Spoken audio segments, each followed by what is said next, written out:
continues, powered by FanDuel, bringing you everything from the opening line to the final score. Bryan Hayes, the O-Dog, Jeff O'Neill, Jamie Noodles, McLennan. Little arbitration later in the hour. Ray Ferraro coming up here in just a moment.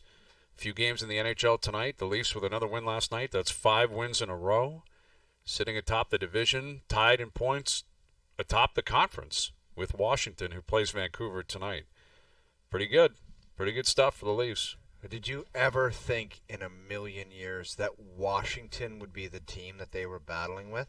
I thought 2 years ago, Carberry's first year, by the way, this guy deserves all the flowers. Like, stud coach. This guy, like, and we talked about coaches fire. I'm getting off track here. Coaches being fired yesterday, Hayes.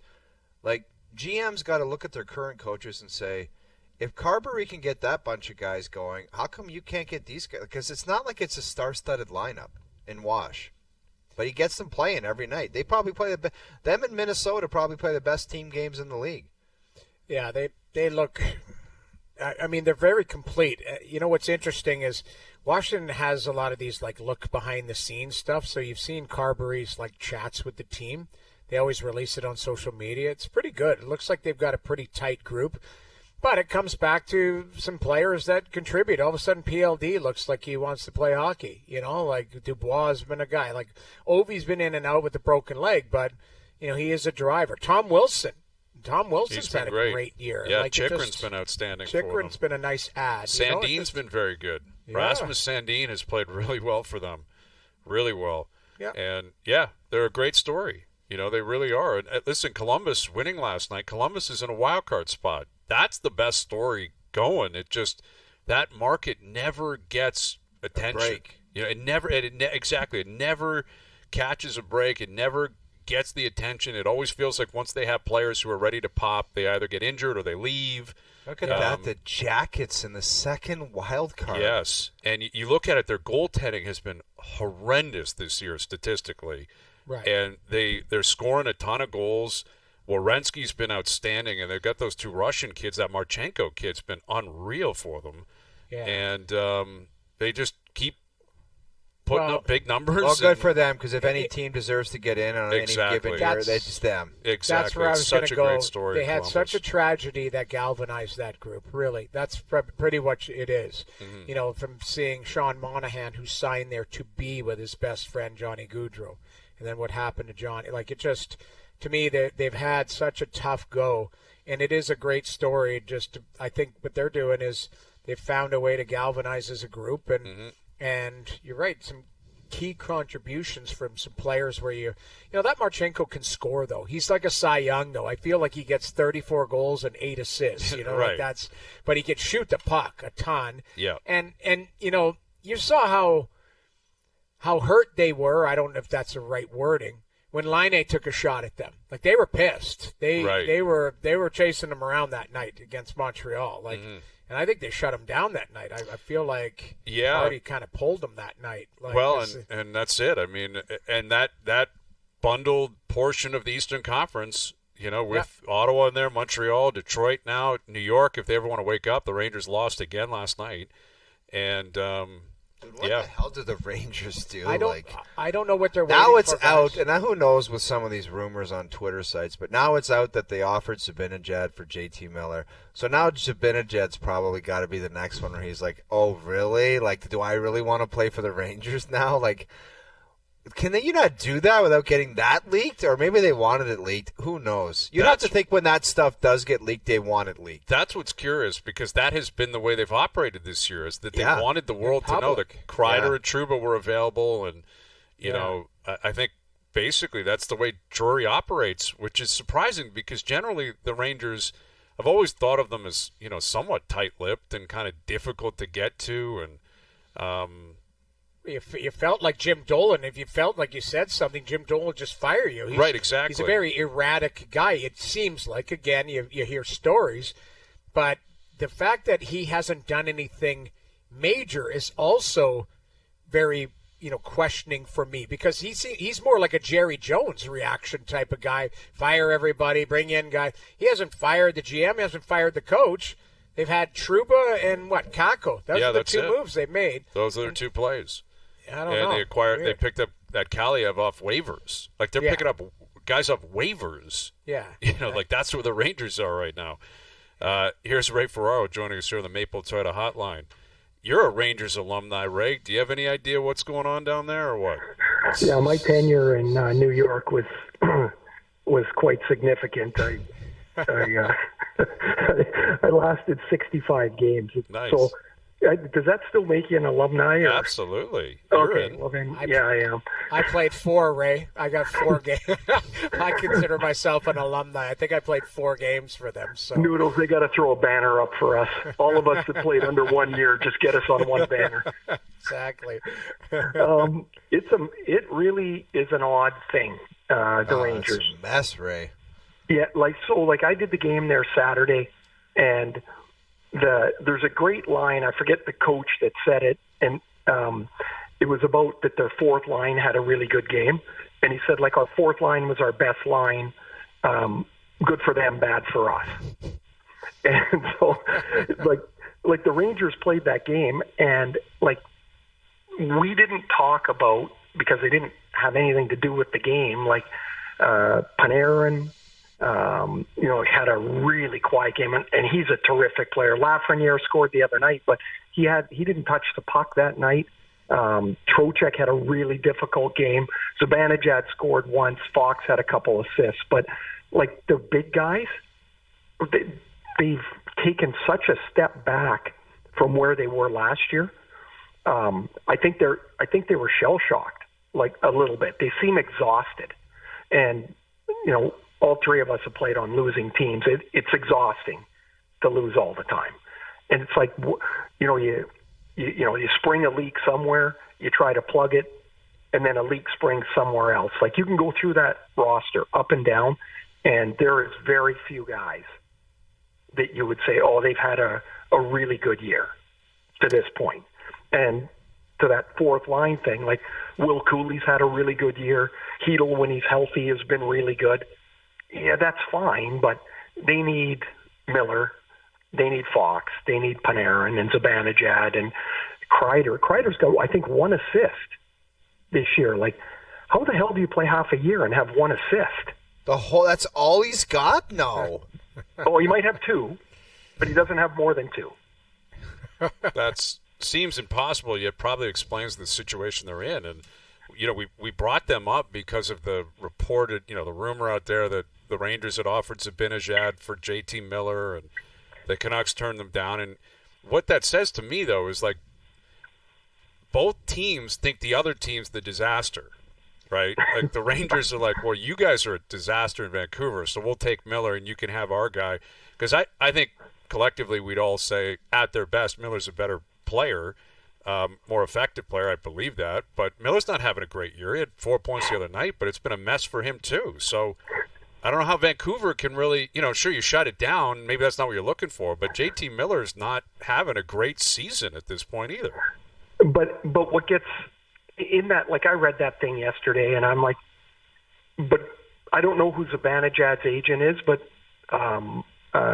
Miller's reported through Pierre LeBrun had it yesterday, and that nobody's talked to them about it. Like both of them have a no trade clause. Right. So, like, how could they offer somebody if they don't know he's going to go anywhere? That would complicate things. Yeah, you would have to get a list from the player and say, hey, if I can make a deal to one of these X number of teams, would you go? And so, like, all these rumors that are flying around, like, I don't know what's based in fact. I think very little, actually, is my take on it. About the Rangers, like, why don't they make a big move? Well, most of the guys you'd move have a no trade clause. That's why you don't make a move. Like, you can't. It would be nice. I'm sure they'd love to. But you're kind of hamstrung with. We talk about a guy signing a deal and we're like, oh yeah, he's got a no move clause or a no trade clause, and it doesn't mean anything on the day he signs. But we see down the road it becomes a real hindrance. With Ray Ferraro, so trying to determine what means what as it applies to the Maple Leafs. I'm curious your view on this, Ray, because the 4 of us have talked about the Leafs for a decade, and we know their history and the playoffs and all that. Yet they're halfway home here. They're leading the division. They're tied for first in the East. They've won 5 in a row. They've dealt with all these injuries, and they just keep plugging along. And it feels as if they're legitimately in a race to win their, finish with the top seed in the division, possibly top in the East, maybe the President's Trophy. Like, what is that worth to you in the grand scheme of things when trying to evaluate where the Leafs are at? I think to me it means something because it just feels like they win a different way most times now. Like in the past, it's it always seemed to be, no matter what we talked about at the end of all that air, was but their goaltending's just okay, or but their defense is just okay. That's not been the case, and to me, that's what we've seen. That's the playoff way, is that you have to be able to defend, and you have to be able to get really good goaltending. Last year, they get to Game 7, they lose 2-1 in overtime, right?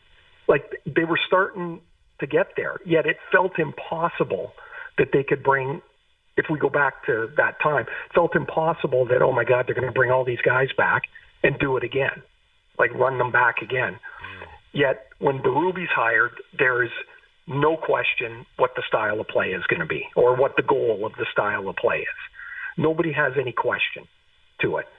And then I don't know how much gets talked about, like, I'm not on every day anymore in Toronto with you guys, but like Chris Tanev changes just about everything for them, because they have one guy that doesn't give a damn if he gets 1 point or 100, and he'll never get 100, but he defends, he kills penalties, he rubs off on the other D, they find a good partner for him.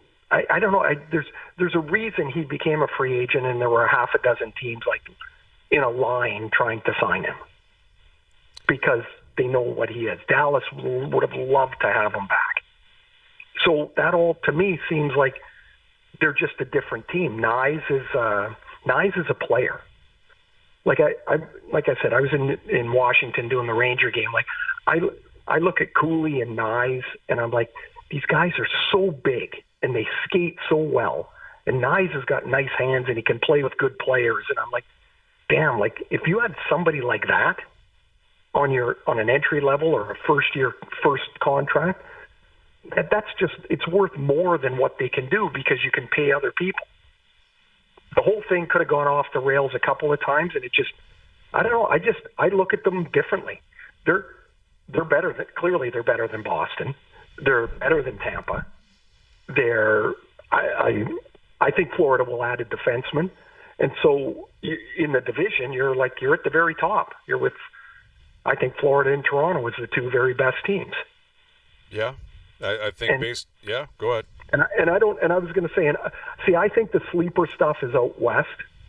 Like Vegas is really good, and they've got cap space, and so that means that they're in for something. Like they're gonna do their best to improve somewhere, because they can, and they always do. You mean acquire like 6 guys that are really good, like they usually do? Yes. Yeah. And we're all gonna go, like, how the hell did they do that? Yeah, I know, exactly. And they do it every year, and so why wouldn't they do it again? Edmonton is, they're on a really great run here, and they'll try to add a defenseman, I would think, of some significance, even though right now it doesn't matter, because they don't give up any goals and they score almost 4 goals a game. Winnipeg's really good. And then Colorado, if their goaltending is really straightened out, holy smokes, like those are 4 monsters out west. I don't think the East has the same path this year. It just doesn't feel like it anyway. Yeah, I think, because you got some new blood here, like we were saying, Washington playing as well as they are, and Jersey, now that they've got some goaltending and added a piece or two. Sheldon Keefe has always been a very, very good coach, especially in the regular season. He's got the same history and rep as the Maple Leafs. He's got to prove he can do it in the playoffs, but right. He pushes the right buttons in the regular season. Carolina, it's, I don't know. I'm with you. Okay, so there's a team, that I always kind of overlook them, and then they're always really good, and they don't quite ever seem to be able to get over that last hurdle, but they've got space to make a significant move too.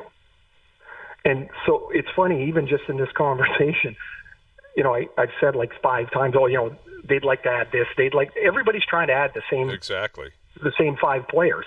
And sometimes you get them and sometimes you don't. And it'll be really interesting. I think, in my mind, there's 2 trade deadlines this year. There's one right before the Four Nations, when I think teams will really want to if they're going to make a significant move, they'd love to do it there, because then they've got that 10 days of the Four Nations to get get the player sorted into the new city and organized.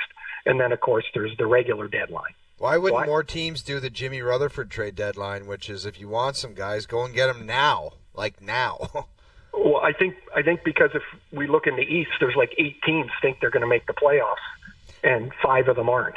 Yeah, but Toronto and Florida want a defenseman. One of them, why not just, if you're looking at the same guys, pull the trigger on it and get it over with? What if the guy's Mike Matheson? Or, because I watched him the other night, and I'm like, damn, that guy can skate still, and he can play. And I think he would be a guy in Montreal, if they decide to move him, there'll be a lot of teams that would compete for him.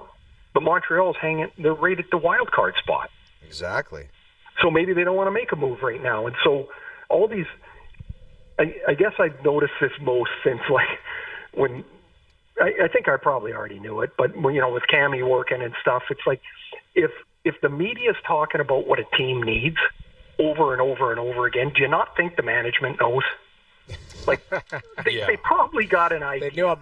They knew 6 months ago what they want. Like, we talk about it for 5 minutes. They talk about it for 8 hours a day, every day. That's what management does. What else are they going to do, right? They've probably got up 18,000 trade possibilities each.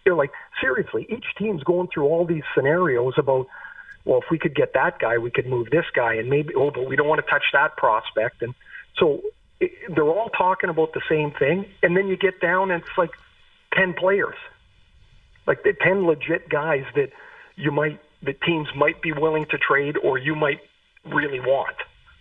And then somehow you got to make the deal work, and it all gets gummed up in the cap and all that stuff too. But I just think like that, as much as I don't like the cap, because I wish the players were able to make, what other sports can make and stuff like that, but there's obvious reasons they can't.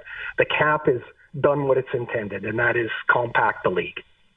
I don't know how, can you guys tell, before they used to be like, look at that team, they're way better than everybody else. You just can't do that anymore. No, that's the truth. There's just so much parity, and that's the reason why you see so many teams lumped up. And it's going to be a team goes on a 5-game winning streak or a 5-game losing streak. They put themselves in a way different spot in the standings just based on how things are lumped up. Okay. It's funny you say 5 games, Noodles. I just came across this today. Leafs have won 5 straight. Bruins have lost 5 straight. Yeah. It's 10 points each. Yep. Gone the other way. And now, Boston's like 40 miles from Toronto. Like they can't, but 5 games ago it wasn't that way. It happens quick. That's the thing. I meant to ask you, Ray. We brought up Four Nations. What's your stance on if a player is, laboring with an injury, or if you're in management, do you leaning towards, hey, the player kind of sitting this one out, or what do you make of that? If the discussion is almost game to game, or more or less game to game, hey, can he go? Can he not go? And he's playing, I would lean to pulling him or to holding him back. If you've got to make almost not a game time decision, but a daily decision whether the player's okay to play on that day, I think I'd want to hold them back. I don't know if the player, I don't know how that even conversation would work, because could they hold him back, or does he say, no, I want to play, so I'm going to play? I think it's more complicated, but if the guy's if Matthews is back and he's playing every game up to the break, and he's playing 18 to 22 minutes a game, and every day the next morning he comes in and he's feeling great, well, then he's healthy and you play. I'd be scared to death that he comes back out of the thing and isn't. But, I guess it's like the Olympics next year. Guys are going to go and probably somebody's going to get hurt. and they're going to lose. The team's going to lose. Right, they're going to lose a significant player. But how do you, if they've all signed off on it, how do you hold them back? Exactly, and it's a league-run event. You know, the league, they want to make money off this. They're selling it. They're promoting it, and again, it may be a little bit different if these guys have had an opportunity to play best on best for the last decade, but they haven't. I know, Hayes, but it's not the Olympics though. And when you're paying a guy 13-something million and you're trying to make a move in the playoffs, like that would. It would be on top of your mind, man. It is. It's very complicated. There's different rules for different players. And using Matthews as an example, the truth is, what are the Leafs going to do? What are they going to do? Sit him, bench him, trade him? No. If he says he's going, he's going, and exactly. That's the end of the story. If he wants to go, he's going to go, and there's nothing they're going to do about it. Right. I mean, you would hope that with the medical staff, you could take a clear sort of decision at it and go, okay, like where are we at? Like each game you come in or the next day, are we dealing with a half an hour of prehab to get you just on the ice? Because if that's the case, then you would hope that the player would realize, hey, I got some responsibility here too to my team, because in the long run, he's probably playing in the Olympics next year anyway. I'm not talking about Matthews, of course he is, but I mean another player. Like I think I don't know. It would be tough. I mean, I'm just trying to think. Like, if I had that chance, and you're kind of banged up a little bit, would you? It's 4 games. Like, would you not think, like, man, I can do that. I can get myself through that. Mm-hmm. It would be hard to walk away as I think about it. Yeah, well, especially for the perimeter guys, because they'd be fearful they'll hold that against you at the Olympic Games next year. Like. Someone else steps in and plays great. All right, you're out. Like we don't. What do we need you for next year? We won without you. That's and I would think that as much as we, maybe picked over the rosters a little bit now. Can you imagine for the Olympics? Like the stress and the focus on each pick is going to be 10 times greater than it was for 4 nations. Well, that's one thing that needs to be considered is, we can call it whatever we want, manufactured, made up, not as important. If Canada doesn't perform well, the pressure is going to be crazy for the Olympic Games. Oh, my God. Right? Dude. Like, it'll be crazy anyway, but with the World Junior stuff the last couple of years, people are on edge to begin with. Hockey Canada, we know what's happened with the whole program the last few years. If Canada shows up at the 4 Nations and loses, every game or whatever, doesn't make it to the final, by next year at the Olympic Games, it'll be a completely different feeling. Like, it'll be you have to win. Like, you have to find a way to win that.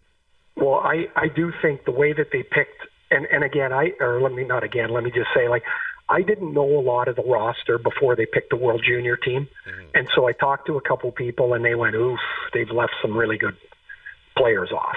And as it turned out, oof, they left some really good players off.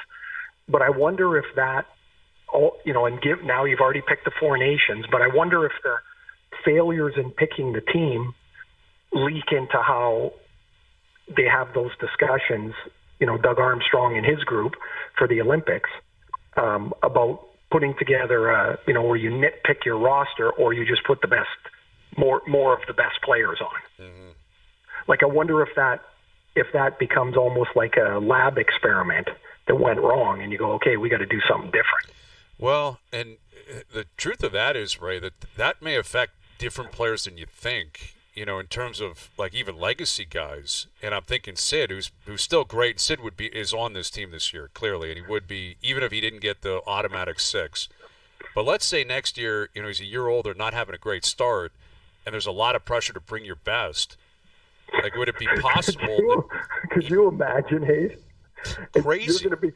Hey, Hayes, call Sid and tell him he's not included. I know. Could you imagine who's making that call? Doug Armstrong? It'd have to be Doug. Every other assistant. Is that even a possibility to call one of the guys and say that you were originally named but you're not on the team? Well, not for this one. Not for the 4 nations. You know what, Ray and Brian? You should make Bryan have to call Sid and I tell would him have to that, do it. because wasn't it like 12 years ago that you guys had the argument between Kessel and Crosby? Wasn't it a Yeah, it was Phil manufactured- versus Sid. For the Hayes rest of was that saying- season.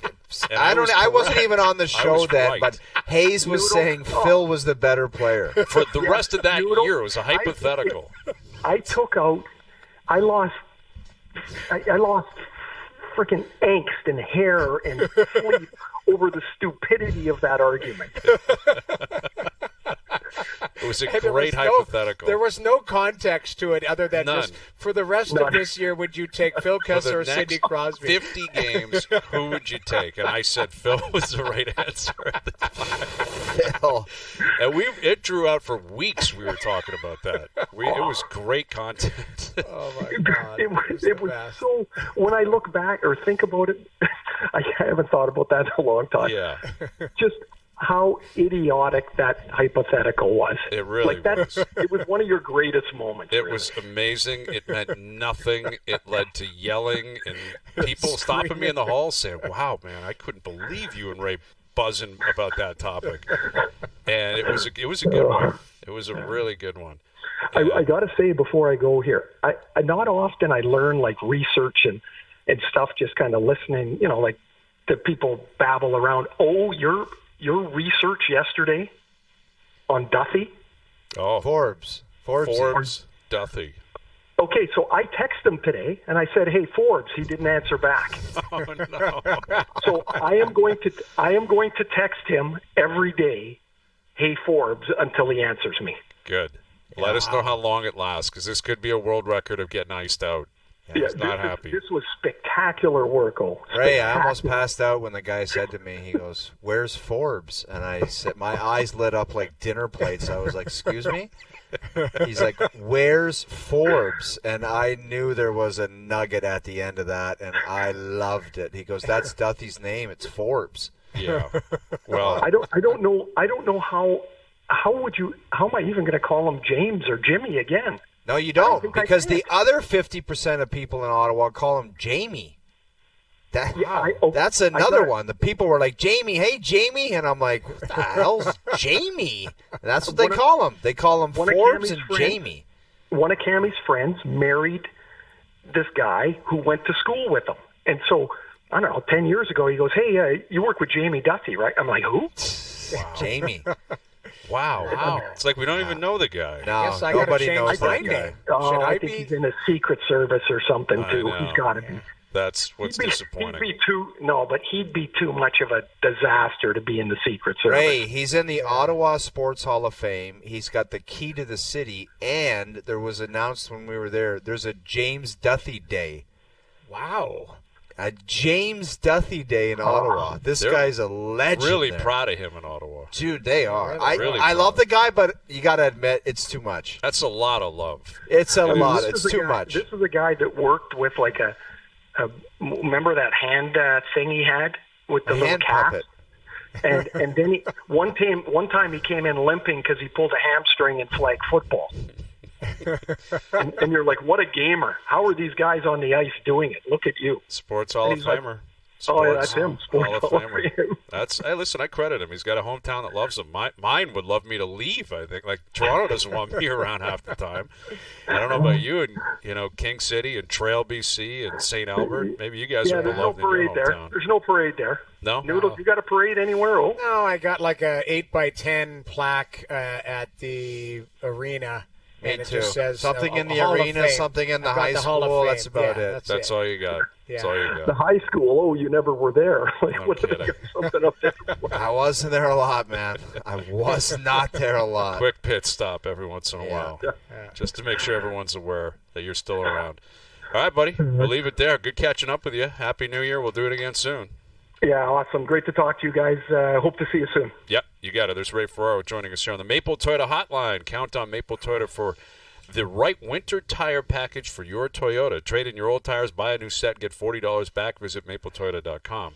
All right, OverDrive is coming up. OverDrive Arbitration. Arbitration's coming up, not OverDrive. That clearly will continue until 7 p.m.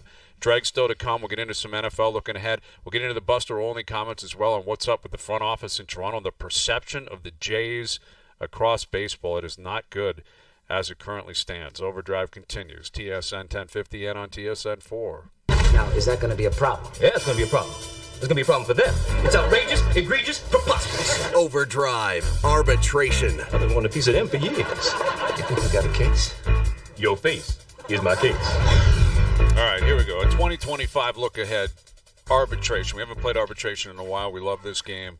And arbitration is a take it or leave it type situation. Absolutely. Based on whatever the ruling was, you have to take it or leave it, right? Yes. You're going to use your imagination here. These are hypotheticals. But yes, I just would like, before we get started, I'd like to bring you and give you one of my all-time favorite quotes in the game of hockey. Inside my arbitration room, a hockey executive said, I watched Jeff O'Neill play against the Boston Bruins in the whole playoff series, and it was probably the single most worst performance I've ever seen in professional hockey. That's what real-life arbitration is all about. How awful it is. It's awful. That is terrible. Hey, listen, the Jays, tomorrow 1 p.m., that's the deadline for arbitration. If they don't have a deal sorted out with Vladdy, then they're going to go to arbitration again. That's multiple years in a row. Dude, that's like 3 or 4, man. Yeah, it'll be, I believe, the third year in a row arbitration. And he's going to make like $30 million or something. He's going to break arbitration records. It's going to be crazy. But that means they got to do it again where the Jays have to lowball him, and he'll ask for a lot, and then the arbiter will pick one or the other, and Vladdy will likely win because the Jays will find a way to screw this up. That's my guess. Wow. Yeah, speaking of that, the Blue Jays, they step into arbitration, and they are offered a playoff spot in 2025, but with it, it guarantees Vladimir Guerrero Jr. will walk as a free agent. Dude, you take it 100%. Take it, yeah. You're taking Take it 100%. I've been reading, I've read some, who knows what's on Twitter? I don't even know what to make of it, but some of them were bona fide Twitter accounts that are like, you might see the Jays like rebuild, like just start from scratch. But if you're giving me a playoff appearance this year, I just, honestly, I want to take it, Hayes, but I have no idea how you're getting it done. Well, that's the beauty of arbitration is you don't actually have to detail how it would possibly happen. Yeah. But, yeah, listen, making the playoffs, as a fan, that's kind of always all you want. You're in the bubble of each individual season. Give me a playoff spot. That means you had a fun season. But the reason I'm going to decline it is because I really think Vladdy represents something very significant for this team. That if you can't sign this guy, who are you ever signing? Who are you ever signing? You realize that he's got them over a barrel right now, Of course right? he does, because they've jammed themselves because they didn't want to pay him last year, or they didn't want to come out of the offseason this year and just get right to it. They let Soto get paid and paid a fortune, and now Vladdy's like, all right, tack on another $100 million. Like, that's the reports. They're $100 million apart, which means they're not. It's just not going to happen. There's no picking up the phone and saying, all right, we'll give you. You don't make up $100 million. You don't make that up. No. You have determined you're not going to do it. So I'm bracing for him leaving. But the point, and listen, if he's going to get $450 million, is that an overpay? Yes, it probably is. It's significant overpay, possibly. But who are you ever going to sign if you can't keep your own guy that actually wants to play for you? I know, your own star player. And Who he's are you got to be signing? saying, Juan Soto got 765, right? Yeah. He's got to be saying, like if I'm Vladdy, I would say you at least got to give me 500. I'm 200, at least 200 less as good as him. Right. Exactly. And that's reasonable. That is true. Yeah.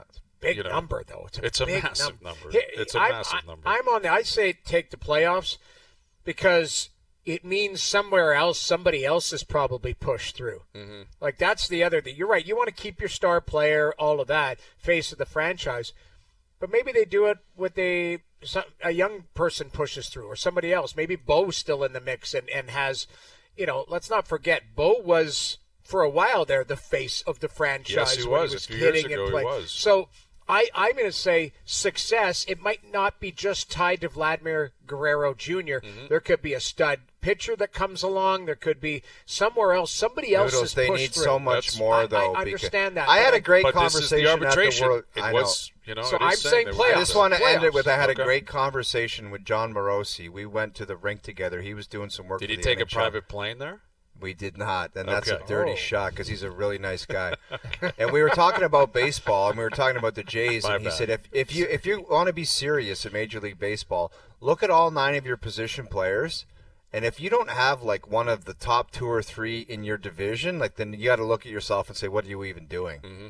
And you look at the Jays, and there's Vladdy, and there's Bo, and then what are you doing after that? It's like, a very valid. Very valid. You're talking about Ernie Clement type of players, Yeah. and it's like Will good young Wagner. player, whatever. But if they don't establish themselves and become top end players, you ain't going anywhere, Yep. man. That is a very simplistic way of looking at it that I think is Yes. very accurate as well. Like just pair the Jays up to the other 4 teams in their division or the other 14 division teams in the league, and are they in the top 2 or 3 position by position by position? And as of now, they're not even close to that. All right, here's a spicy one for you. The Maple Leafs step into arbitration, and they are awarded a loss in the Cup final, but that's as far as the Matthews-led Leafs will ever go. Not taking it, man.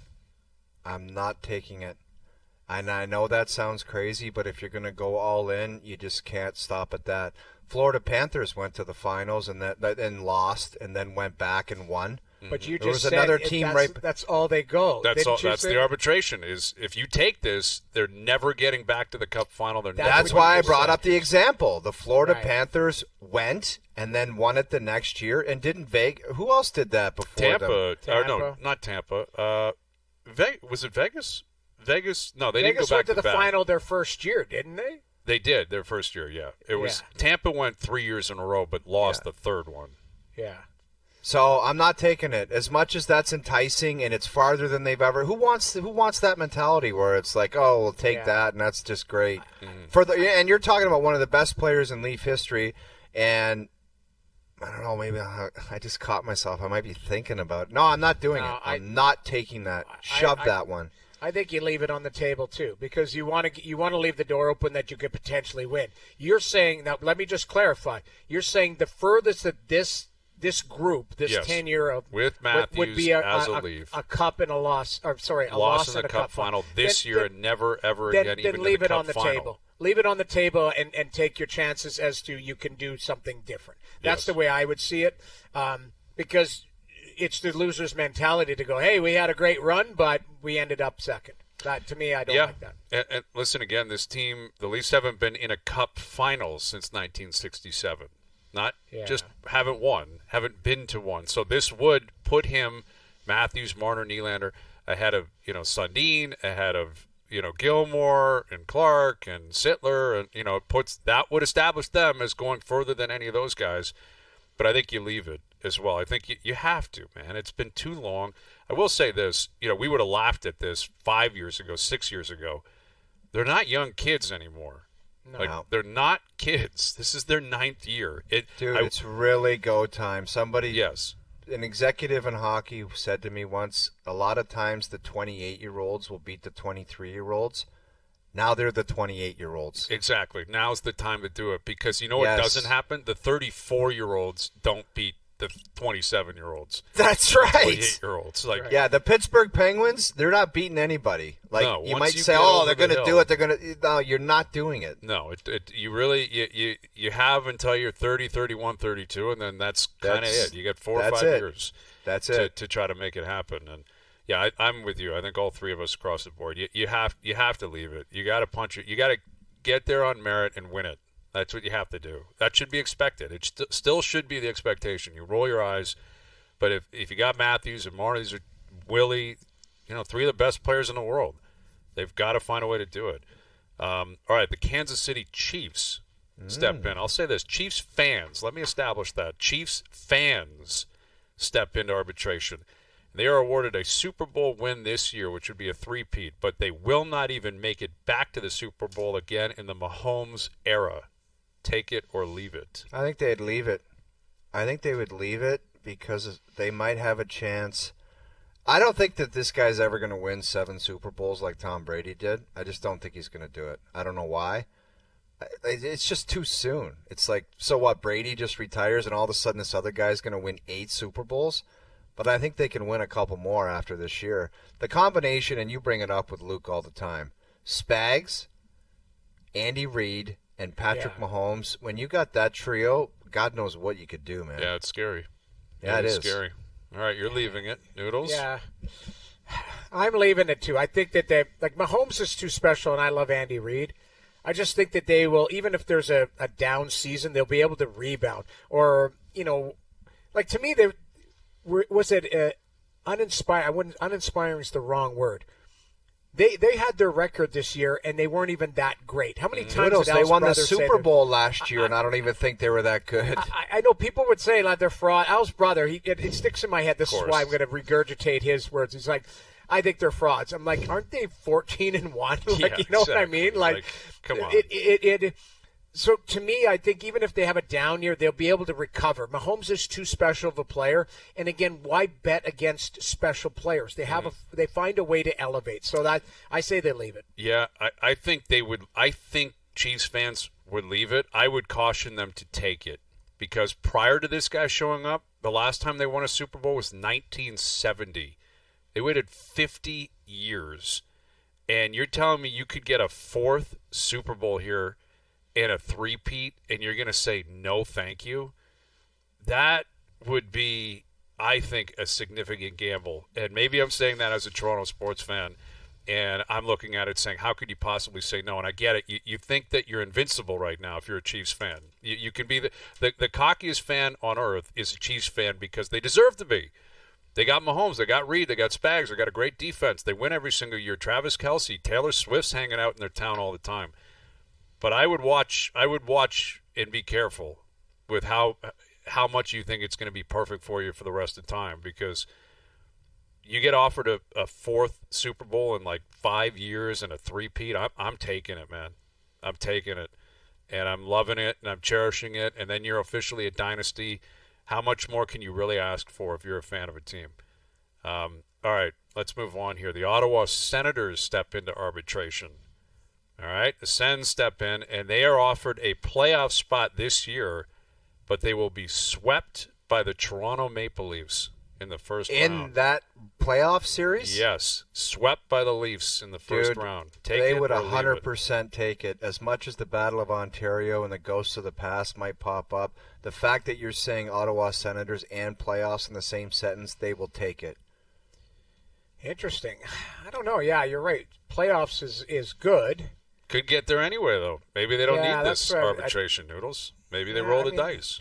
They've got games in hand. I think out of the teams at the bottom, I think they are the best team out of all of them. But again, goalie's injured. Bernard Dockard rolled his ankle the other night. Yep. Hamonick's out a couple weeks. Like they still got some injuries. Playoffs, man, that's a good. But swept by the Leafs is an important point to make here.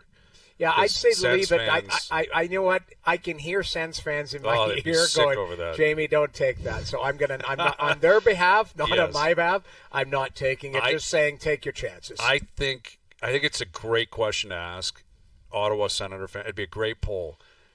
Would you rather miss the playoffs than make it and get swept by Toronto? And I think it would be 51-49. They'd rather miss. So I'm leaving it. I'm going to leave it because I think it would obviously be incredible to punch the ticket, you get in, but the idea of them getting swept by Toronto, Battle of Ontario, Leaf fans in the building, I don't know, man.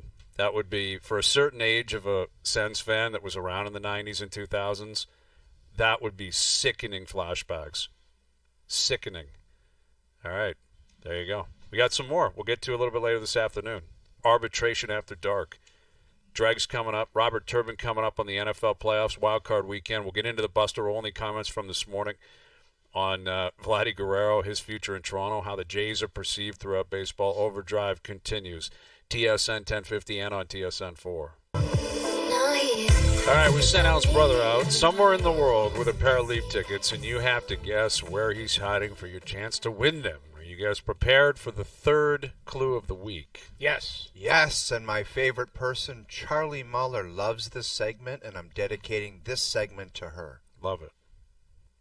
Hey, OverDrive fans, it's Wednesday, and I got one more clue to get you one step closer to finding out where in the world is Al's brother. I'm not in Toronto. I'm in a warm and sunny destination, and the spot that I am at, Noodles and O-Dog have often talked about this establishment being a must-visit for any NHLer when I hit the Florida road trip. I know where it is. I know where he is, too. Yeah, everyone knows I know where he is. Tune in tomorrow for your final clue of the week and the first caller through on Friday. No, you can't you say don't it. I have mean, to. You don't have to. we all know where it is. We all know where it is. We know where it is. First caller through on Friday with the correct location wins a pair of tickets to see the Leafs play the Devils January 16th. Find Al's brother. Brought to you by McAlpine Ford in Aurora. Our family, the Ford family, and you. Full details at tsn1050.ca. He looks like he's wearing one of those cruise shirts. Like, does he have like cruise a worker line? there? Maybe he's a worker there. Like maybe he actually works on the cruise. It could be that ship. Yeah, it could be that. I would pay so much money. Do you know how when someone they're putting surveillance or on a stakeout watching someone? If someone surveillance. if someone had surveillance on this guy's routine on a cruise, I would pay a lot to see it. Yeah, me too. A stakeout of Al's brother on a cruise. How much would you pay? Like, if we could do a reality show, like if he wore a body cam outside of him going to the shower in the bathroom, but he wore like a reality show, like a body cam. Well, what was the first that TV? Yes. The subscription cost $2,000 a month to watch him on cruises. I'd pay it. I would too. I think the first reality ever movie, remember, was at Ed TV with Woody Harrelson and Matthew McConaughey, and that I would watch Al TV. That's Al's what brother TV, just to ABTV. see what he's up to on a cruise.